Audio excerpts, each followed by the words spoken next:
देश की सभी आंगनबाड़ी कार्यकर्ती, मिनी कार्यकर्ती बहनों और सहायिका बहनों का परवरिशविद प्रभा सिंह चैनल में बहुत बहुत स्वागत है। बहनों, आज की वीडियो में हम बात करते हैं कुछ अपने मन की। अच्छा लगता है तो प्लीज़ हम अपने राय कमेंट द्वारा ज़रूर दीजिएगा।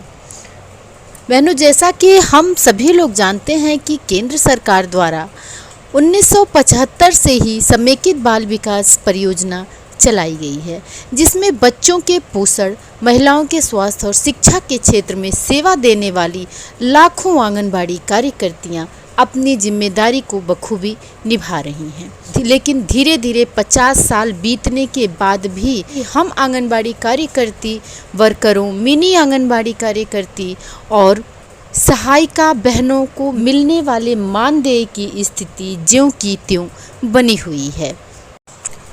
केंद्र सरकार द्वारा आंगनबाड़ी कार्यकर्तियों को एक समान मानदेय दिया जाता है।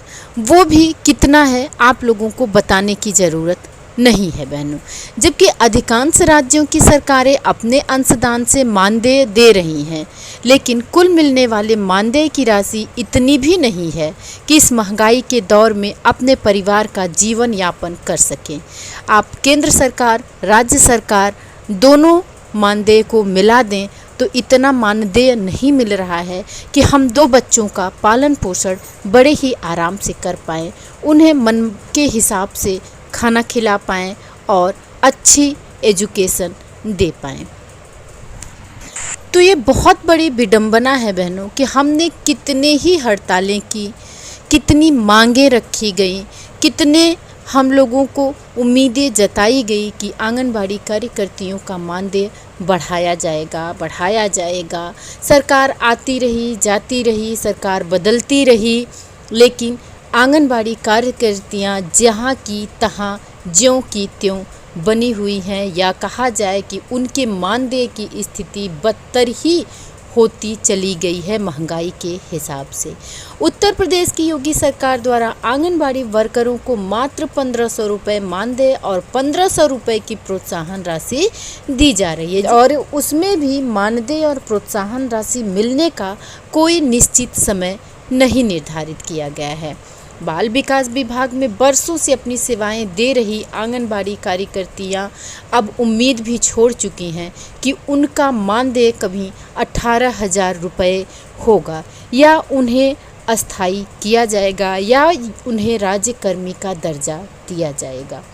आंगनबाड़ी केंद्रों में बच्चों को पोषण और शिक्षा के साथ साथ संस्कार भी दिए जाते हैं, जो जीवन की बुनियाद होते हैं। इसके साथ साथ गर्भवती महिलाओं के स्वास्थ्य की जांच से लेकर बच्चों के टीकाकरण और किशोरियों के पोषण तक की जिम्मेदारी आंगनबाड़ी वर्करों की होती है, जिसे वो बखूबी निभाती भी हैं।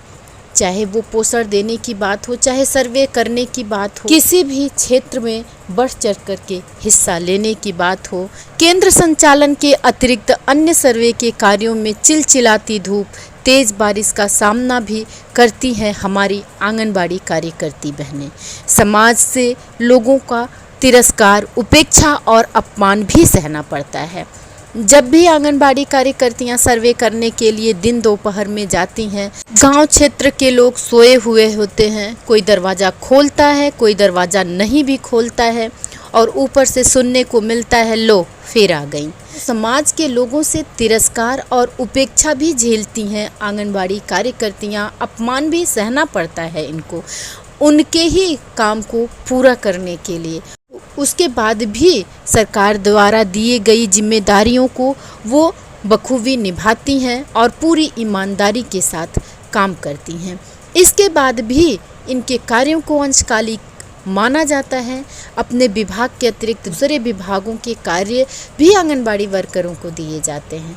स्वास्थ्य विभाग का काम, पंचायती राज का काम हुआ या रसद विभाग का काम, जो भी है वो सब आंगनबाड़ी कार्यकर्तियों को दिए जाते हैं, और आंगनबाड़ी कार्यकर्तियां करती भी हैं। आंगनबाड़ी कार्यकर्तियों के मन की बात सुने तो इनकी बातों में गम और गुस्सा दोनों झलकता है, लेकिन मजबूरी के कारण सब शांत रहती हैं। बच्चों को मुस्कुराना सिखाने वाली आंगनबाड़ी कार्यकर्ती के आंखों के आंसू अब सूखने लगे हैं। आंगनबाड़ी के कार्यों की ईमानदारी का सिला सरकार सिर्फ तिरस्कार से दे रही है। यहाँ तक कि देखा जाए तो आंगनबाड़ी कार्यकर्तियों का तरीके से शोषण भी होता है। कहीं भी राशन का गबन होता है, भ्रष्टाचार होता है, कहीं भी राशन की कालाबाजारी होती है, मजबूर किया जाता है आंगनबाड़ी कार्यकर्तियों को और सारा ठिकरा भी उनके सर पर फोड़ा जाता है कि वही चोरी करती हैं, वही कालाबाजारी करती हैं, वही भ्रष्टाचार करती हैं। क्या कहा जाए, ये अपनी किस्मत कहा जाए या सरकार का ढीलापन कहा जाए। 1975 से इस योजना की शुरुआत की गई थी, जिसमें आंगनबाड़ी वर्करों को 6 सेवाएं प्रदान करने की जिम्मेदारी दी गई थी, जिसमें अनुपूरक पोषाहार, स्कूल पूर्व शिक्षा, टीकाकरण, स्वास्थ्य जांच व पोषण, स्वास्थ्य शिक्षा और संदर्भ सेवाएं शामिल हैं। केंद्रों का संचालन का समय सुबह 10 से 2 बजे तक करने के बाद 1 घंटे होम विजिट का कार्य किया जाता है। आंगनबाड़ी को कोई लंच का समय भी नहीं दिया जाता है।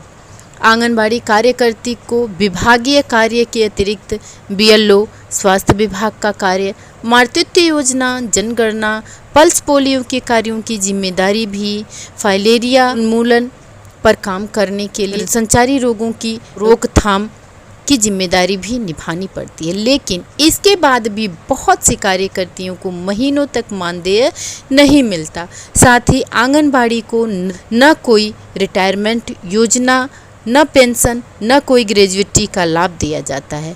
वर्षों तक सेवाएं देने के बाद भी जब आंगनबाड़ी कार्यकर्ती बहनें रिटायर होती हैं तो विभाग द्वारा कोई सम्मान तक नहीं दिया जाता है और खाली हाथ इनको रिटायर कर दिया जाता है। तो बहनों, यह सरकार का एक तरह से आंगनबाड़ी कार्यकर्तियों का शोषण ही कहा जाएगा।